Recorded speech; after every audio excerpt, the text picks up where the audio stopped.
Right now at 10, interest rates could be coming down. It's been a tough couple of years for people. When and how much, we still don't know. But tonight, we'll look at how it can make buying a home more affordable. Plus, expanding manufacturing in the QC, how the partnership could help build up businesses and bolster national defense. Then the Channel Cat looking to expand service this fall, but first, it needs your help.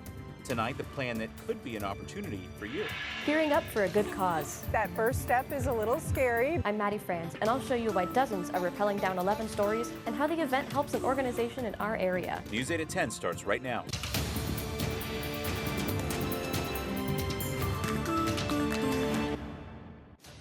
As we come on the air tonight, we've just learned one person is dead after a crash just outside Muscatine. It happened just before 6 o'clock tonight, a little east of the city. Police tell us a driver didn't stop at a stop sign on Taylor Avenue when a car on Highway 61 crashed into it. 2 other people were hurt in that crash, but we don't know their condition tonight.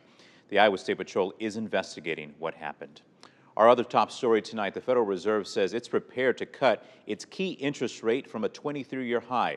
We don't know yet when those rates could come or how much they would be, but it would make buying things like a home more affordable. Just 3 years ago, the 10-year Treasury yield averaged 1.45% and mortgage rates were at 3.15%. A monthly payment on a $300,000 home after putting 20% down would have cost under $1,300. Compare that to today, where the Treasury yield sits at 3.86%. Mortgage rates followed suit, rising to 6.54%. That same home in 2021 now costs you almost $1,800 a month. And tonight, Harrison Belsanti shows us how these potential Federal rate reserve cuts might impact home buyers and the real estate market. The Federal Reserve Chair's recent proposal to cut interest rates could bring significant changes to the housing market. If sellers want to get their home on the market, once that hits, be ready because you most likely will have multiple offers. Beth Nolting from RE/MAX in Davenport says the housing market a few years ago was incredibly competitive. As we've seen in the previous years when the rates were in the 2s and 3s, houses selling in a day, multiple offers. As rates continue to fall, the housing market is likely to see increased activity. I think as interest rates come down, you'll probably see more home buyers enter the market, and that will continue to increase as interest rates go down, which will probably cause values to go up as well. Mortgage lender John Cornish also noted the financial benefits of the potential rate cuts. It's been a tough couple of years for people. Things are more expensive. We're seeing higher balances on credit cards. We're seeing less savings. It's harder. So as interest rates come down, it's making housing more affordable. It's going to allow you to qualify for more home, or the home that you are qualifying is going to be more affordable. In Davenport, Harrison Belsanti, WQAD News 8. And right now, many experts envision a 3/4 point cut in September, November, and December, though even steeper rate cuts are possible. A group of universities partnered with businesses and the Rock Island Arsenal to enhance manufacturing in the Quad Cities. Under the new Quad Cities Manufacturing Institute, Western Illinois University, Iowa State, and the University of Illinois system will work directly with companies and the Arsenal to advance manufacturing. The goal is to talk to local employers, talk to local businesses about how are they currently doing manufacturing, but also with the Department of Defense to look at how do we innovate our defense manufacturing as well. The new organization will have 2 locations, one on WIU's Riverfront campus and the other at the Rock Island Arsenal. Crews in Chicago are cleaning up after the Democratic National Convention took over 4 days. Now, they started early this morning hauling away cement barriers and fencing. This follows days of street closures, protests, and heavy security. City officials say crews are expected to finish by Monday night. And more than a dozen Illinois candidates get to stay on the ballot this November. The Illinois Supreme Court agreed with a lower court's ruling, which put the state's candidate slating law on hold. Slating is a process where political parties can name a candidate for the general election, even if there wasn't a candidate in the primary. The new law wouldn't allow that practice. Democrats say it would weaken party bosses, but Republicans say it targeted candidates challenging an incumbent Democrat. Now we're told the court's ruling only impacts this election year. Davenport students went back to class today, and Eisenhower Elementary started the day with some extra safety precautions. Davenport police monitored drivers passing through the school zone, watching for speeding or other forms of distracted driving. Like many schools, Eisenhower has crossing guards in place to help students cross the street in the morning and afternoon. The district says police start every school year like this, helping students know how to be safe when walking to class. We're going to talk about which sidewalks to take, which crosswalks to take. Make sure that you get to a light as much as possible, or try and find that crossing guard. All of those things are critically important.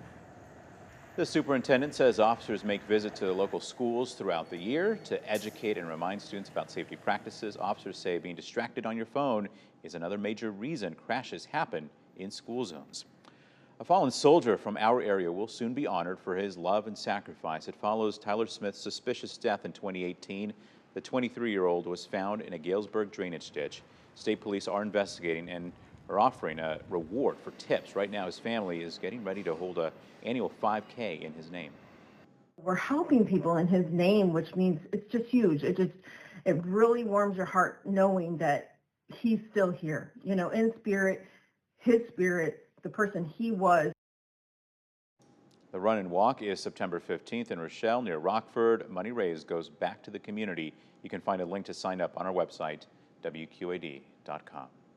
All right, let's get to weather now. An absolutely gorgeous end of the week, and it was just a gorgeous week overall. Things sometimes have to change, James, but we can, not have to talk about that. Well, I got to talk about it. I'm being paid to talk about it.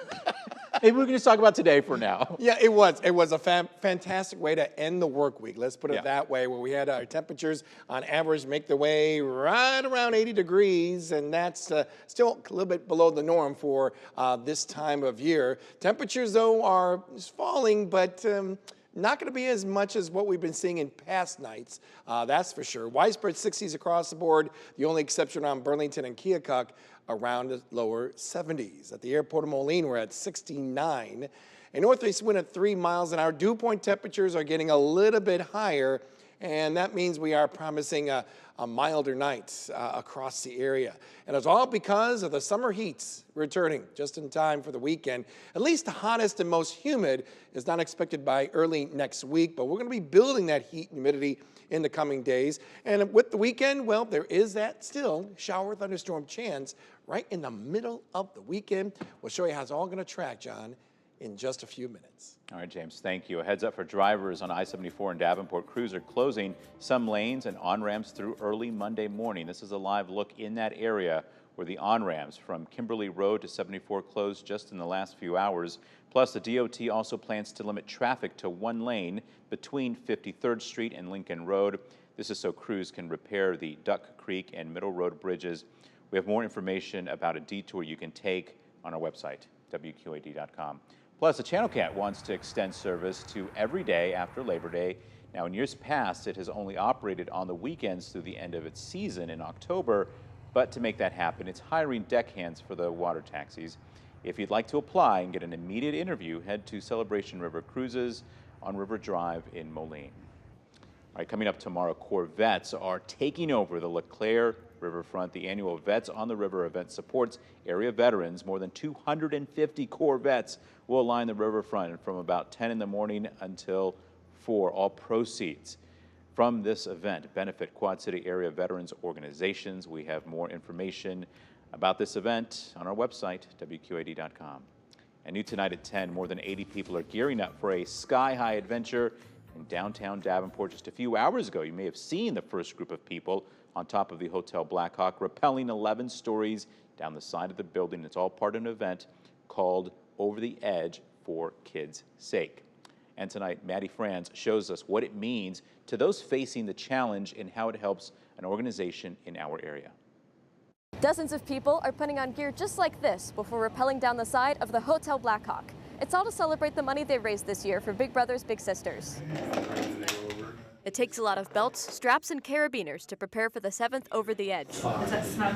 Yeah. They'll be coming down 11 stories after all. All right, folks, we're getting ready for our next pair of edgers. We got one standing on the ledge. We got one sitting. Each of the 85 edgers raised at least $1,000 for Big Brothers Big Sisters of the Mississippi Valley. The center's been a proud supporter of Big Brothers Big Sister for a very long time. That includes Linda Andre, president and CEO of a Centra Credit Union. It was her first time going over the edge, but she wasn't alone. down. My rope partner, Molly, she was also a first-time edger, so we just kind of kept in line with each other, and it worked out really good. Keep your legs straight, Linda. We got this. Okay. That first step is a little scary, but once you get going, it was pretty easy. Great job, Linda. Thank you. Mark McCready with Modern Woodmen of America was also nervous. It's a big building. He just wishes he took in the sights more. I definitely went too fast, obviously, so I'd love to come back and do it again. For these participants, the event is about more than the rooftop view. This was a way that I could give up a little bit of my time one afternoon and to donate money to help inspire those people that are able to continue doing that. In total, they raised more than $150,000 this year. Linda and Mark are ready to do it all again. I think I'm hooked now. I think I might do it again next year. Yeah, it's a lot of fun. In Davenport, Maddie France, WQAD News 8. Since Over the Edge started, the event has raised more than $1 million for Big Brothers Big Sisters. More people will rappel down the hotel tomorrow morning. All right, coming up, we're less than 3 months away from Election Day, and we're seeing lots of political ads too. In just 3 minutes, we verify whether those ads have to be true. You're watching News 8 at 10. News 8 at 10 continues on WQAD.